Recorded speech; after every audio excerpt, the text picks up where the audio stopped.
மீனராசி அன்பர்களுக்கு தன்னுடைய ராசியினுடைய அதிபதி குரு பகவான் 3ஆம் வீட்டில ரிஷபத்தில் இருந்து மிதுனத்திற்கு பயிற்சி ஆகிறார். அப்போ இந்த பெயர்ச்சிக்குரிய காலகட்டங்கள் 2025 இந்த வருடம் 5வது மாதம் மே மாதம் 15ஆம் தேதி பயிற்சி. அப்போ அடுத்த ஜூன் 1 வரைக்குமே 2026 ஜூன் 1 வரைக்குமே இந்த கால அமைவுகள் இந்த ஒரு வருடம் உங்களுக்கு மிதுனத்தில் இருக்கக்கூடிய குரு பகவானால் என்ன நடக்க போகுது, எப்பேற்பட்ட மேன்மைகள் உங்களுக்கு உண்டாக்க போகுதுன்றதை இந்த காணொலியில தெளிவா விவரமா நம்ம பார்க்கலாம். நம்ம சேனலை சப்ஸ்கிரைப் பண்ணாதவங்க பண்ணிக்கோங்க, பெல் பட்டனை கிளிக் பண்ணி ஆல் ஆப்ஷனை கொடுத்துக்குங்க. அப்பதான் அடுத்தடுத்த காணொலிகள் உங்களை உடனடியாக வந்து அடையும். மீனராசி அன்பர்கள்னா சொல்ல வேண்டியதே இல்லை. குரு பகவான் பிரகஸ்பதியினுடைய வீட்டிற்கு அதிபதியினுடைய ஆதிக்கத்தில் பிறந்தவங்க நீங்க. அப்பேற்பட்ட மனசு எப்படின்னா அன்புக்கு கட்டுப்பட்டவங்க, கடின உழைப்பாளிகள். மனசுல ஒன்று நினைச்சீங்கன்னா முடிக்கிற வரைக்கும் தூங்க மாட்டீங்க. அது மட்டும் இல்லாம சுயநலமா யோசிக்காம மற்றவங்களுக்காக சில விஷயங்களை இறங்கி செயல்படுவீங்க. அதிகபட்சமா வெளிப்பிரயாணங்களும் வெளியூர் பிரயாணங்களையே சந்திக்கக்கூடிய நிலைமைக்கு இருப்பீங்க. தான் பிறந்த ஊரை விட்டு வெளியில வாழக்கூடிய ஒரு சூழல் அதிகபட்சம் உருவாகும். அதுலேயும் உங்களுடைய ராசியினுடைய அதிபதி குரு பகவான் இப்போ பார்த்தீங்கன்னா 3ஆம் வீட்டில் இருந்தார். அந்த 3ஆம் வீட்டில் குரு பகவான் பிளஸ் உங்க ராசியிலேயே ராகு பகவான் கடந்த காலகட்டங்கள், இன்னொரு புறம் ஜென்மச்சனி வேற தொடங்கியிருக்கு.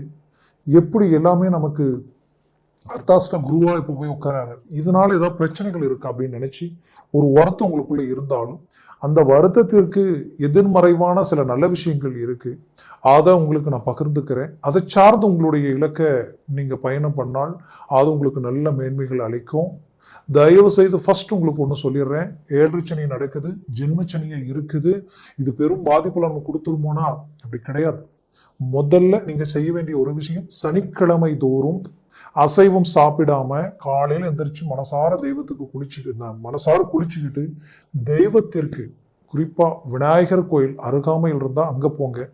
இல்லை என்னால இன்னும் கொஞ்சம் போய் செயல்படலன்னா ஆஞ்சநேயர் கோயிலுக்கு போய் சிறப்பா வழிபட்டுட்டு வாங்க. அதையும் தாண்டி சனி பகவான் கோயிலுக்கு போக முடிஞ்சா போயிட்டு வாங்க.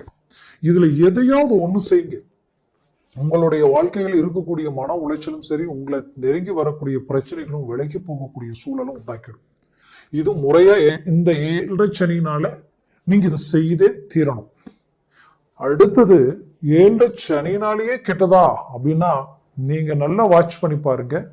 மகர ராசி கும்பராசியில் இருக்கிறவங்க எத்தனையோ பேர் 7 சனியிலேயே நல்ல வளர்ச்சியை நோக்கி செயல்படுத்திக்கிட்டு இருக்காங்க. நல்ல வேலை, நல்ல தன்னுடைய தேவைகளை பூர்த்தி செய்யக்கூடிய வாய்ப்புகளை அடைஞ்சிக்கிட்டு இருக்காங்க. அப்போ 7 சனியில 2-3 விதமான பாதிப்புகள் இருக்கு, நல்ல விஷயங்களும் இருக்கு. ஒண்ணு, முதல் 7 இருந்தா அது மங்கும் சனி. 2ஆம் 7 சனியா இருந்தா பொங்கும் சனி. இந்த முதல்ன்றதை விட 2ஆம் சுத்தா இருந்துச்சுன்னா நமக்கு அது கொடுக்க போகுது அப்படின்றது மாற்றமே இல்லை.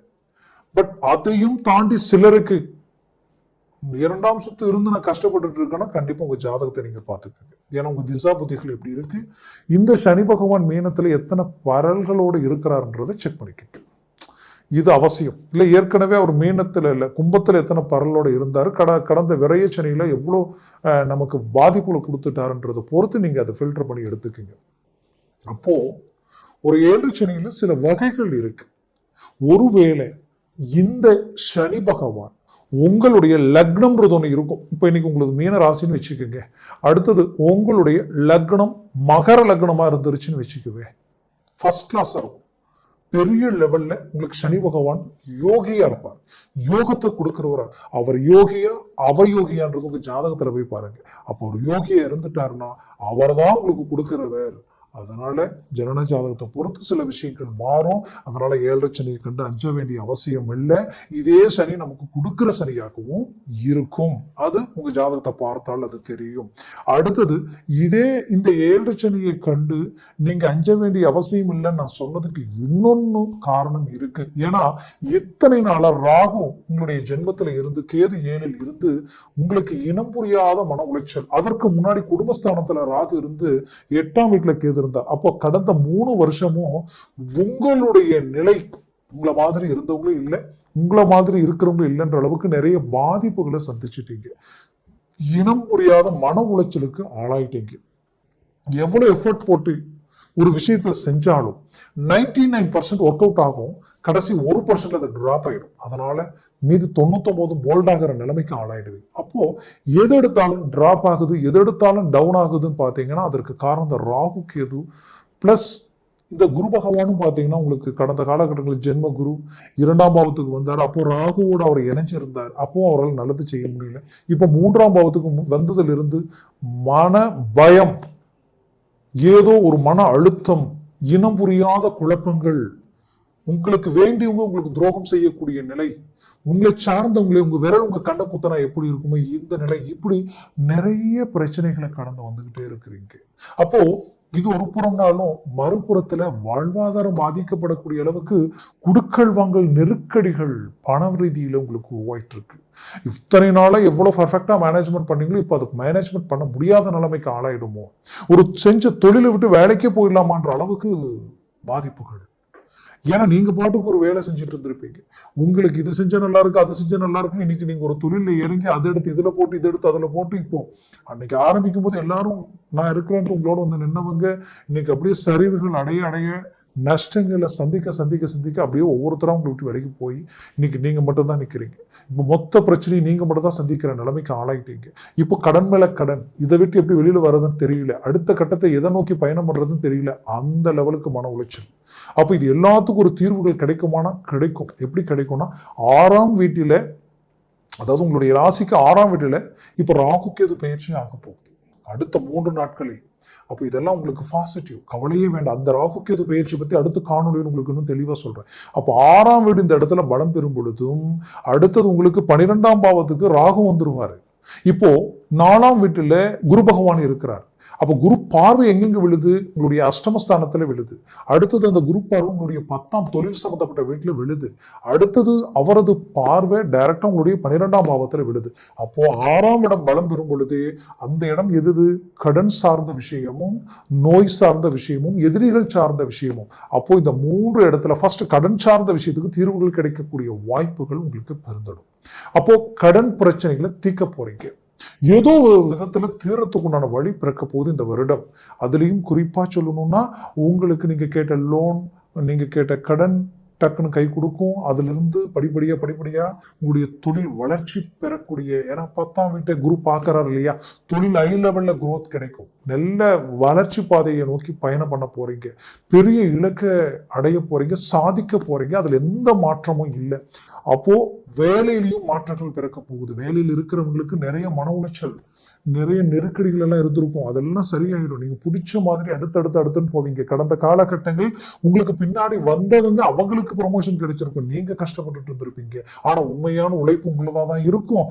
நீங்க ஸ்ட்ரெயிட் ஃபார்வர்டு, உண்மையா நேர்மையா எதையும் போல்டா பேசக்கூடிய அந்த நல்ல மனசோட வாழ்ந்தவங்க நீங்க. ஆனா அப்படி பேசி அப்படி நேர்மையா இருந்தே நிறைய பிரச்சனைகளை சந்திச்சிட்டீங்க. சரி இருக்கட்டும், இங்க என்ன விதைக்கிறோமோ அதுதான் முளைக்க போகுது. இங்க நல்லதை விதைச்சிருக்கிறீங்கன்னா முளைக்க கொஞ்சம் லேட் ஆயிடுச்சு, ஆனால் வரக்கூடிய காலங்கள் அறுவடை காலங்களா இருக்க போகுது. அதனால கவலை வேண்டியது இல்லை. உங்களுக்கு குரு பார்வைகள் விழக்கூடிய இடம் பலமான இடமா இருக்கு. 12ஆம் பாவத்துல குரு பார்வை விழுறதுனால வெளிநாட்டில் இருக்கிறவங்களுக்கு அருமையான ரிசல்ட் கிடைக்கும். ரொம்ப நாளா எதிர்பார்த்த அந்த நல்ல விஷயங்கள் இப்போ நடக்கும். ரொம்ப நாளா தள்ளிக்கிட்டு வந்த விஷயம் அது இப்போ உங்களுக்கு கிடைக்கும். உங்களுக்குரிய நல்ல சுபகாரியங்கள், சுப செலவுகள் உங்களுக்கு உருவாகுது. ஒன்று திருமணம் ஆகாதவங்களுக்கு திருமணம் நடக்க போகுது, திருமணம் கை கூட போகுது. ரொம்ப நாள் எடுத்த முயற்சிகள் இப்போ சக்சஸ் அடைய போகுது. அடுத்தது திருமணம் மட்டுமல்லாம சுப செலவுகள். அடுத்தது பாத்தீங்கன்னா வீடு வாங்குறது, அதே நேரத்துல பூமி வாங்குறது, ப்ராப்பர்ட்டியை உண்டாக்குறது, இந்த வாய்ப்புகளோ இல்ல வீடு கட்டக்கூடிய வாய்ப்புகளோ உங்களுக்கு கிடைக்க போகுது. இதுல எந்த மாற்றமும் இல்லை. அடுத்தது பிள்ளைகளுடைய தேவைகளை பூர்த்தி பண்ணிடுவீங்க. அவங்க கல்வி ரீதியில நீங்க எதிர்பார்த்த ஒரு மாற்றங்கள் பிறக்க போகுது. அவங்க ஆரோக்கிய ரீதியில கடந்த காலகட்டங்களில் நிறைய பிரச்சனைகளை சந்திச்சுட்டீங்க, அந்த பிரச்சனைகளுக்கு ஒரு தீர்வு கிடைக்க போகுது, ஒரு நல்ல ரிசல்ட் உண்டாக போகுது. குறிப்பா மீனராசி அன்பர்கள் தன் குடும்பத்துக்காகவே வாழ்ந்தவங்க நீங்க. ஆனா உங்க பிள்ளைகள் உங்களுடைய பேச்சை மீறி அவங்க சில முடிவுகள் எடுக்கக்கூடிய நிலை.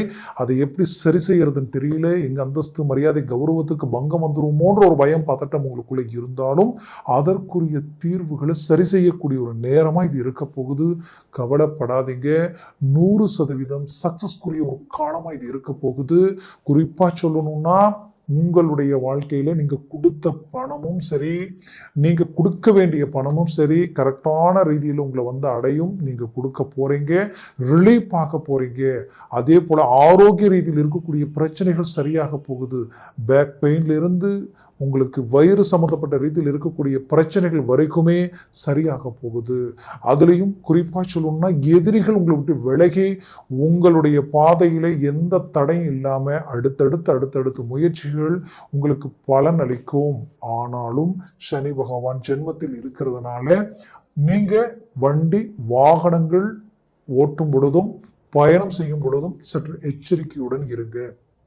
அடுத்தவங்களை நம்பி நானாச்சு ஜாமீன் கையெழுத்து போடுறேன், நான் பார்த்துக்கிறேன் அப்படின்ட்டு போல்டா அவசரப்பட்டு வாக்கு கொடுத்து இறங்கிடாதீங்க. அது உங்களுக்கு பெரும் தலைவலியா மாற வாய்ப்புகள் இருக்கு. சற்று நிதானமா யோசிச்சு அதுக்கப்புறம் இறங்கி செயல்படுங்க. ஏன்னா ஏற்கனவே நீங்க உங்களுக்காக நீங்க எடுத்த ரிஸ்கால உங்க குடும்பத்தில் இருக்கக்கூடியவங்க அப்பவே என்ன சொல்லி இருப்பாங்க, தயவு செய்து நீங்க இதெல்லாம் தேவையில்லாம செஞ்சுட்டு இருக்கிறீங்க, இங்க என்ன நல்லது செஞ்சாலும் யாரையும் திருப்திப்படுத்த முடியாது, நீங்க தேவையில்லாத வேலைகள் செஞ்சுட்டு இருக்கீங்கன்ட்டு அவங்க சொல்லியிருப்பாங்க. ஆனா நீங்க நல்லதை நினைச்சு அவங்களுக்குரிய தேவைகளை பூர்த்தி பண்ணியிருப்பீங்க. இவ்வளவு நல்லது செய்தும் 10ல் 1 உங்களால செய்ய முடியாத நேரத்தில் இன்னைக்கு நீங்க கெட்டவங்களா மாறிட்டீங்க. அதனால இங்க யாரையும் திருப்திப்படுத்த முடியாது. நீங்க நல்ல இலக்கில் இருந்து மற்றவங்களுக்கு முடிஞ்ச வரைக்கும் நல்லது செய்யுங்க. அது உங்களுக்கு நன்மைகள் அளிக்கும். கண்டிப்பா மீனராசி அன்பர்களுக்குரிய ஒரு அருமையான காலமா இது இருக்க போகுது. முயற்சிகளை பலப்படுத்தினால் 100% சக்சஸ் கிடைக்கும்.